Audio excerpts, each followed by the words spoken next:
Hey everyone, and welcome back. Today we're going to talk about if Amazon FBA can be a middleman business on autopilot, and if it can, how exactly to do that. Okay, so first of all, the answer is no. No, I'm just kidding. All right. Yes, Amazon FBA is one of the best business models to delegate and have it run on autopilot. But first, yes, here are some of the sales, right? $295,000 in a few months, $600K, $73K. But remember, it doesn't start like this in the very early days. So if you have an idea to jump into the business model with maybe a few bucks or a little bit of money and want to delegate, systemize, and never touch the business, well, it doesn't really work out that way. So let's jump into it. In 3 components is the best way that I want to break it down for whether you are an absolute beginner or trying to grow the business as somewhat experienced or have a good base under you as far as sales. Okay. So first of all, let's talk about logistics and fulfillment. And when I say logistics, I know it's kind of a fancy term, but really what we're talking about here is how the inventory gets from a supplier to the customer without you touching it, right? Because at the end of the day, Amazon FBA is an inventory business. We need to, service the customer, whether it's our brand or a different brand, in some form or fashion. So let's break it down of how it actually gets there, right? And the product life, as they say in business or in Amazon FBA, always starts with the supplier, whether it's the manufacturer, a regular OA retailer like Walgreens or PetSmart, a bulk supplier like I always talk about, a wholesale supplier that is highly coveted with Amazon. How does it go to the actual customer, right? So this middle step is what we're missing here. I'm going to fill into a second. And third, it heads off to FBA, which is Amazon's fulfillment center. They have hundreds across the US, thousands across the world at this point, and then it goes and gets delivered over to the customer. Okay, but how do we solve this little essentially blank ghost white spot to actually get the product from supplier to FBA? Okay, now, and if you're completely new to Amazon and have no idea of how the process actually works, the reason why there is a little bit of a sweet spot between the supplier and FBA is because Amazon requires a certain type of packaging and labeling for the product, okay? Because you can't just send it from supplier and have a box of a bunch of stuff in it to FBA. There has to be some sort of software and process on the back end where Amazon knows, okay, this inventory should be credited to Jay LaRosa, this amount of units at whatever it may be of the specific product. So that way when they scan it in, they can credit it to your seller account and get you paid out, okay? So the solution to that little sweet spot, the very first baseline step to get this business to be hands-off, where we're not dealing with a warehouse or touching products, is a prep center, okay? Now I'm gonna dive into a prep center in a little bit, but essentially that's exactly what it sounds like. It's in the name, right? They literally prep the products, they unpack the box when it comes in, they label it, they put a little bit of a poly bag, which is a plastic wrapping because Amazon likes that so the product's not exposed. Then they package it all back up, they put it back in the box, and they ship it off to Amazon's FBA center, okay? Now, here are some of the things when it comes to a prep center, okay? And what you wanna do when it comes to looking for one. Sales tax free. So if you live anywhere in the US outside of the 4 or 5 states that don't have sales tax, you're gonna be paying an extra price every time you buy a product. And if you're selling already on Amazon, you already know this, right? In Connecticut, it's 7%. In Massachusetts, it's 7%. In California, it's like 10 or 11%. So that means if the item costs $10 and the sales tax is 10%, you're essentially paying $11 for the total item, right? So it kind of adds up your entire buy cost, and it hurts your business a little bit, and it hurts your profit and your margin. So there's 4 or 5 states out there, New Hampshire, Montana, I believe Oregon, a few of them that have sales tax free. So that way, whenever you ship a product to that specific state, you don't have to pay that 7, 8, 10, 15%, whatever your state has it at, and it saves you a bit of money. So that's the first green check that we have to check off, all right? Next is price, right? Prep centers, they charge per unit that you send into them. They don't have a monthly fee. They don't have any warehouse, they don't have a lease or anything like that for you as a customer. They just charge you per unit of however many units you send in.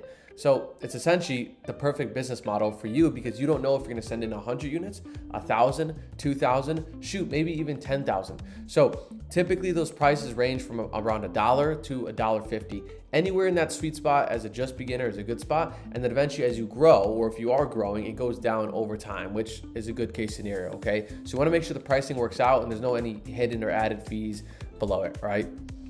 3 is turnaround time. This is a huge one because I would sacrifice a lot of my price when it comes down to getting my inventory in and out at a faster pace, all right? Because if my price for prepping was $1, and let's say my friend's price was $1.20, but his inventory came into the prep center and out within 3 days, that's a much better situation than me sending my inventory in and it taking 7 to 10 days to get to Amazon's fulfillment centers, because we're not making any money. Remember, you're not making any money when you buy the product, when you ship it to the prep center, when it ships to FBA. The only time you're making money is when you sell it, when the customer buys the product and you get credited into your balance and then your bank account. So that lifespan could be a little bit long. So the turnaround time to try to ease that and really close it together is huge. So make sure your turnaround time is between 1, 2 to 3, maybe even 4 days. It gets a little bit higher during the busy season with December, but you want to get that turnaround time in and out, okay?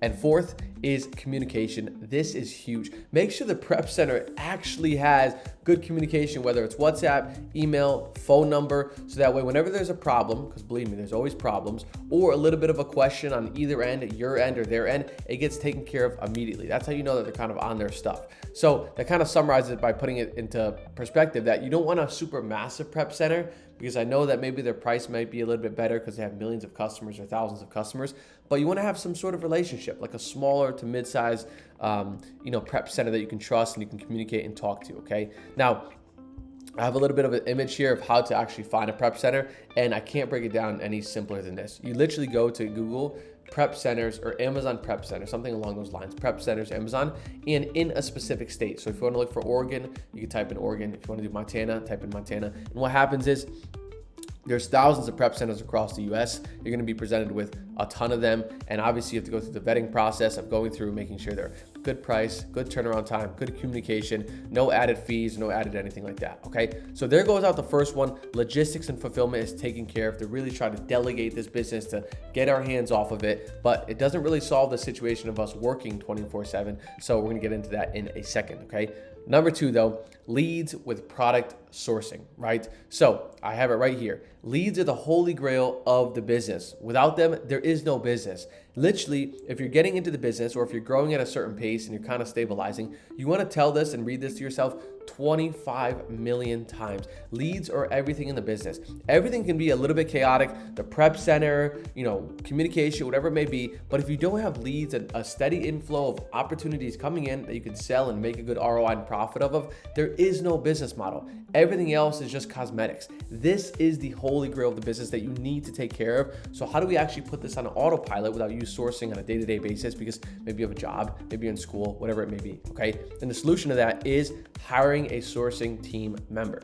Someone essentially you're going to replicate or license out your entire strategy and process of what you want to do with particular products, what category, what price, what competition, what niche, everything, and you want to put it into a sourcing team member. And it's a lot easier or less complex than you're thinking, because many people have never hired someone in their life. I never hired anybody in my life until I started this business, my first business, and it's a lot easier than you think as you kind of walk it through, okay?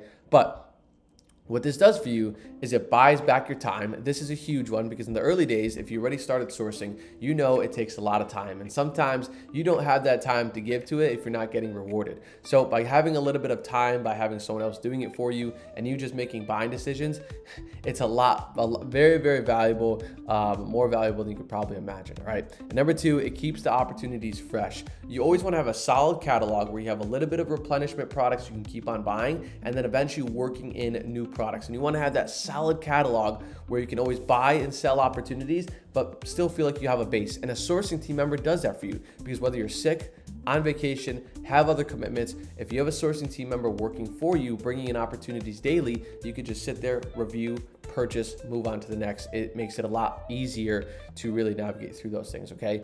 Next is funds, delegation, and growth. So what do I mean by this, right? By saying it funds delegation, that means having a sourcing team member actually puts you in the position to hire either another sourcing team member or another member on your team, like an account success manager, like a general manager, like an admin, someone who can really run the day-to-day, where there's always little things that pop up, which we're going to talk about in a second, in the business that are very tedious and little, where maybe you don't want to do them on a day-to-day basis. So having a sourcing team member who's always bringing in new opportunities and more opportunities over time, it allows you to grow and allows you to hire other people to grow at a faster pace. Okay, now I want to give you guys a snapshot into my team. I have 5 team members in my business. I started with 0, then to 1, then to 2, then all the way up into 5. And this is a little bit of our communication. You can see here, we check in on a daily basis.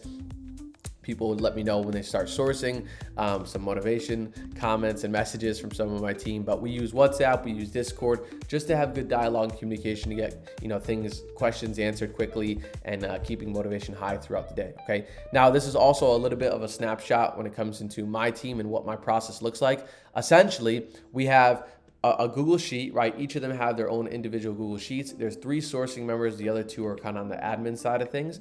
But we have a Google Sheet, and what they do is they list the supplier, the product, the Amazon listing, and I basically let them know if the product is, if I consider it approved or denied. All right. And on a daily basis, I use their sheet as a master sheet to decide whether we should buy or save it for a future date or never touch it again in a master catalog. Okay. And now that organization process comes over time. I know it's a little bit, confusing or hard to see it through, maybe in the beginning or just at the growth side of things, but it makes a lot of sense as you're growing through the business and saying, okay, this becomes really easy, right? In Google Sheets, it should be your safe haven when it comes to growing the business, right? Now, let's keep the process and the flow going here. A little bit lost on the chart. Here we go. Number 3, management and admin. So remember I talked about how sourcing can fund delegation a little bit for your business? Well, this is one of those roles that it for sure funds, and it pays you back a lot, not with money, but your time. Okay. So this is the dirty work, dirty back end work to stay organized, right? And like I mentioned, there's going to be little tedious, certain particular things that pop up that you don't want to do. Maybe you don't want to work on a daily basis. Maybe you just don't have the time to invest into it. So that's where an admin comes into play. Okay. So let's talk about that list of what actually comes up, whether you're at scale or just even getting started in the beginning. So we have invoice tracking. Whenever you purchase a potential product and you bring it into your inventory, you want to track that invoice just in case you have to have documentation for Amazon, for the brand, whatever it may be. You have to save it somewhere to keep it organized. Okay. So an admin can go in and pull that invoice and save it into a sheet, a Google Drive, Dropbox, whatever is easiest. Okay. Next is inbound shipment reimbursement. So the unfortunate side of Amazon is they lose bits and pieces of inventory here and there. Maybe 1 unit, maybe 2 units, maybe 5 units, maybe the whole shipment. You never know, right? At the end of the day, they're a massive company at massive scale, but they're going to make mistakes as well. So when you're actually losing inventory, you need an admin VA. You can do it yourself as well, but eventually you grow into this. An admin VA goes and submits that proof of, hey, our shipment was lost. We lost 3 units. We need a reimbursement from you guys because you guys lost our inventory. And they reimburse you the cost of the product, okay? And that's another big one, right? Number 3 is compliance and Amazon emails. This is kind of a little bit highlighted here, but it doesn't really need to be, right? Because how many times are you gonna get compliance or Amazon emails that happen very frequently? Maybe IP complaints, maybe buyer messages, which I'll talk about in a little bit in a second as well. But you want them to be on top of things, right? If there's inventory updates, if there's an issue with one of your pieces of inventory, whatever it may be, you want them to be on that when you're not working, okay? Number 4 is restock alerts. Again, you'll probably be on this side of the business, but if you really want to delegate it and have it as a middleman, automated business, you want to have maybe someone on your admin team saying, hey, we're losing inventory on this side of the business. We might want to look to restock. We might want to be a little bit of ahead on things. Okay. So this one could be huge as well.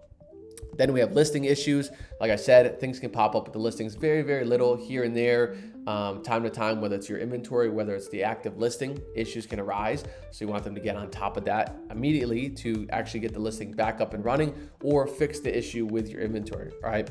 And then repricing, right? So there's a lot of big repricers out there. There's BQ, there's Aura, there's SellerSnap. There's a ton of them that you could use to constantly reprice your products to make sure that you're always competitive. This is also one that could be emphasized. It's a big one, right? To really run this business on automation and delegation essentially on autopilot, you have to have a repricer, because if you're constantly on your Amazon Seller Central account and changing the price of what you're listing your products at, you're basically just running backwards, right? Because you're working all day for nothing. These are like 20, 25 bucks a month, and they could generate thousands of extra dollars in sales for you in the business, okay? And last one here, another one here, is paying the bills. So of course, this is one you have to kind of grow into, but my admin team member has been working with me for 3 years, so I have a lot of trust for her. So at times she'll pay our UPS bills, she'll pay our prep center invoice all the time, she'll pay maybe certain credit card bills whenever they pop up for the team. But this gets into really delegation side of things, because as long as everything's working on the back end with leads and the bank account, then you could have them pay bills, okay? So how do we solve it? How do we get all of these issues and little complex things solved? And there's really one big thing, and it comes down to SOPs and systems. Now, if you've seen another video of this before that I've talked about, you hear me preach so much about SOPs and systems. Really, it just stands for keeping things organized, all right? So SOPs is standard operating procedures. That way, you want to basically license out your idea of exactly how you want something in particular to be done. Whether it's finding a lead, whether it's handling a certain issue in the business, whether it's paying bills, whether it's communicating with a team, you can systemize every single part of your business. So that way things are organized, whether it was Jay or whether it was Bob, Philippe, whoever it could be. You want to replace yourself time and time again to have someone else to be able to replicate that exact process in the business, okay? Another one here is an admin VA. Just like I mentioned, there's really two ways to kill, two birds with one stone. It's the SOPs or it's an admin VA. And if you really want to crush it there, if you really want to, take it to the next level, these work together, right? They're essentially like team members. You want to filter in SOPs to an admin VA, so that way they know how to do the job without you having to get on constant calls, right? This is kind of a humbling learning experience for me in the beginning. I didn't understand that I needed to create these SOPs to really teach them. And then when you get really good, you can have the admin VA create other SOPs for future hires. That's how it becomes a really good structure in an actual business, okay? Now, all this pulled together to truly follow this line chart is an Amazon FBA business on autopilot that can equal up to 1 hour a day. And you might be saying, really, 1 hour a day, is that even possible? Yes, and it gets to even less. And I've been doing it for the past 3 to 4 years because I'm traveling constantly, because I want to prioritize lifestyle, traveling, having fun, and chasing freedom while still building the business. And are all these things necessary to build a business from day one? No. But are they necessary to build an autopilot Amazon business? Yes. And of course you have to get there. Of course you have to go through some of the hard stuff. But by you showing up and even being here on YouTube to watch these videos, it takes you that much further. But it's more than possible. There's tons of people out there doing it, and I'm living proof of it. And that's why I'm here on YouTube sharing these stories. So there it is, to pull it all together. That is how you build, and it is possible, an Amazon business on autopilot that's essentially a middleman without you having to touch stuff and be on a daily labor or daily work. So there you go. If you guys like the video, please like and subscribe. As always, I'm making a video every single day right now to try to get you guys as much information as you possibly need to build and grow and scale this business. So I will see you guys in the next one.